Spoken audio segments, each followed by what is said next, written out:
Hello viewers, আসসালামু আলাইকুম। কেমন আছেন আপনারা? আশা করি সবাই ভালো আছেন। তো ভিউয়ার্স, আপনাদের জন্য আরও নতুন একটি ভিডিও নিয়ে আসলাম।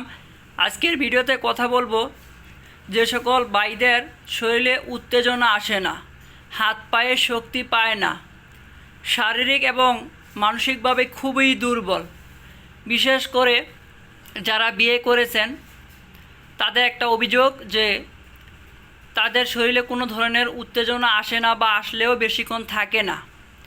সহবাসে অনীহা, অর্থাৎ সহবাস করার জন্য মনে কোনো আগ্রহ আসে না। তো ভিউয়ার্স, যাদের এই সকল সমস্যা রয়েছে তাদের সমাধান দেওয়ার জন্য আজকের এই ভিডিওতে কথা বলবো। আপনারা দেখতে পাচ্ছেন সামনে কিছু ওষুধ রয়েছে। এই ওষুধ যারা বিয়ে করেছেন তারা কিভাবে খাবেন এবং যারা বিয়ে করেন নাই তারা কিভাবে খাবেন আজকের এই ভিডিওতে বলবো। এবং আপনাদের এই শরীর দুর্বলতার, মানসিক দুর্বলতার, শরীরে উত্তেজনা না আসা, হাত পায়ে শক্তি না পাওয়া, এই সকল সমস্যার সমাধান অবশ্যই পাবেন। আশা করব ধৈর্য সহকারে আজকের এই ভিডিওটি দেখবেন। তো ভিউয়ার্স, আপনাদের সাথে আমি কথা বলছি Mohammad Tarek Islam, medicine specialist, DMS, diploma in medicine and surgery. তো ভিউয়ার্স, মূল ভিডিওতে কথা বলার আগে একটি কথা বলে নেই। আমার এই ভিডিও যদি আপনার কাছে ভালো লাগে অবশ্যই লাইক করবেন এবং আমার পরবর্তী ভিডিও পাওয়ার জন্য আমার এই চ্যানেল সাবস্ক্রাইব করে আমাকে সহযোগিতা করবেন। তো ভিউয়ার্স, আমরা মূল ভিডিওতে কথা বলি। আপনারা দেখতে পাচ্ছেন আমার সামনে বেশ কিছু ওষুধ রাখা রয়েছে। তো ভিউয়ার্স, অনেক ভাইরাই আমাদের কাছে অভিযোগ করে তাদের শারীরিক এবং মানসিকভাবে দুর্বলতার কথা, অর্থাৎ বিয়ের পরে তাদের শরীরে কোনো ধরনের উত্তেজনা আসে না, শরীরটা অনেক বেশি দুর্বল, হাত পায়ে কোনো শক্তি আসে না, সহবাসে কোনো ইচ্ছা জাগ্রত হয় না। এবং অনেক সময় দেখা গেছে যারা বিয়ে করেন নাই, যারা কাজে ব্যস্ত, তারা অনেক সময় বলে থাকে যে হাত পাও ভেঙে চুরে আসে, অবশ হয়ে আসে, কাজে মন বসে না। তো তাদের জন্য আজকের এই ভিডিওতে কথা বলবো। তো ভিউয়ার্স, আমার সামনে মূলত দুইটা জেনেরিকের ওষুধ রয়েছে। একটা ওষুধ, প্রথম যে ওষুধটা দেখতে পাচ্ছেন লাল, এটা হচ্ছে নিশাদ রেইনবো, অর্থাৎ এটা ইউনানি একটা ওষুধ।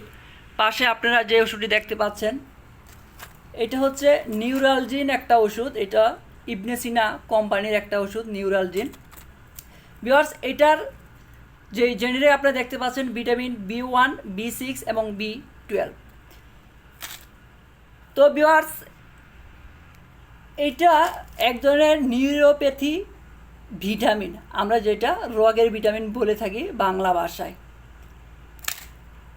ভিউয়ার্স, এখন এই ওষুধ দুইটা আমরা কারা কিভাবে খাবো, আমি প্রথমেই বলবো যারা বিয়ে করেছি, বিয়ে করার পর যাদের শারীরিক উত্তেজনা আসে না, মানসিকভাবে দুর্বল, হাত পায়ে শক্তি পান না, ভেঙে চুরে আসে, সহবাসে অনীহা, তারা হচ্ছে এই দুইটা ওষুধ একত্রে খাবেন, নিশাদ রেইনবো এবং এই ভিটামিন B1612।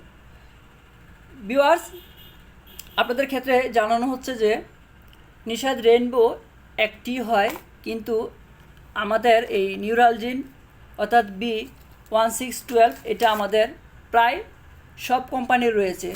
যেমন পিছনে রেখেছি আমি নিউবিয়ন, আপনি দেখতে পাচ্ছেন এরা এরিস্টোফার্মার একটি ওষুধ, আরেকটি হচ্ছে ভিটাবিয়ন, এটা হচ্ছে ইনসেপ্টা ফার্মাসিউটিক্যালস। এখন ভিউয়ার্স, যেহেতু আমাদের সব কোম্পানির দাম বেশি, শুধুমাত্র আমাদের ইবনে সিনা কোম্পানির দামটা কম, সেজন্য আমি বলবো যে আপনারা চাইলে ইবনে সিনাটা খেতে পারেন, আর না চাইলে যেই কোম্পানি মন চায় খান, তবে সেটা একটা ভালো কোম্পানি হতে হবে।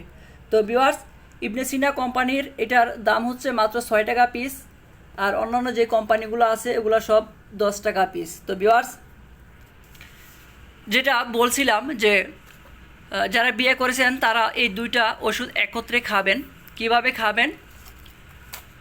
এই নিউরালজিন ট্যাবলেটটি যারা হাত পায়ে একদমই শক্তি পান না, একদমই দুর্বল, কাজ করতেই পারে না, তারা এই নিউরালজিন 2 বেলা খাবেন, অর্থাৎ সকালে একটি, রাত্রে একটি, ভরা পেটে। আর এই নিশাদ রেইনবোটি যখন আপনি সহবাস করবেন, সহবাসের 1 ঘন্টা আগে খাবেন। আপনি চাইলে এই নিশাদ রেইনবোটি 1 গ্লাস দুধের সাথে খেতে পারেন। ভিউয়ার্স, এই ওষুধগুলো আপনি যখন খাবেন তখন আপনার অ্যাসিডিটি হতে পারে, সেজন্য আপনি যে কোনো একটি গ্যাসের ওষুধ খেতে পারেন খালি পেটে। ভিউয়ার্স, এখন বলবো যারা বিয়ে করেন নাই কিন্তু শারীরিকভাবে দুর্বল, হাত পায়ে শক্তি পান না, কাজ করতে অনীহা, তারা কোনটা খাবেন? তারা শুধু একটি ওষুধ খাবেন, সেটা হচ্ছে B1612। তারা শুধু এই নিউরোপ্যাথি ভিটামিনটি খাবেন। এই নিউরোপ্যাথি ভিটামিনটি খেলে আমাদের শরীরের সমস্ত রগগুলা, নার্ভগুলা খুবই শক্তিশালী হয়, আমাদের হাত পায়ে অনেক বেশি শক্তি চলে আসে, তখন আমাদের শারীরিক এবং মানসিকভাবে আমরা খুবই স্ট্রং থাকি। তো ভিউয়ার্স, তারা এটা কিভাবে খাবেন? তারা চাইলে এটা 2 বেলা খেতে পারেন অথবা 1 বেলা খেতে পারেন। যদি 1 বেলা খান তাহলে আপনি শুধু রাত্রে খাবেন, আর যদি 2 বেলা খান তাহলে সকাল এবং রাত্রে 2 বেলা ভরা পেটে খাবেন। তো ভিউয়ার্স, যদি আপনাদের আরও কোনো প্রশ্ন থাকে অবশ্যই আমাকে কমেন্টে জানাবেন, আমি উত্তর দেওয়ার চেষ্টা করব। আশা করি সবাই ভালো থাকবেন, আমার জন্য দোয়া করবেন। আবারও একটি কথা বলবো, যদি আমার এই ভিডিও ভালো লাগে আমার এই চ্যানেলে সাবস্ক্রাইব করে আমাকে সহযোগিতা করবেন, আমাকে সাহায্য করবেন। আসসালামু আলাইকুম।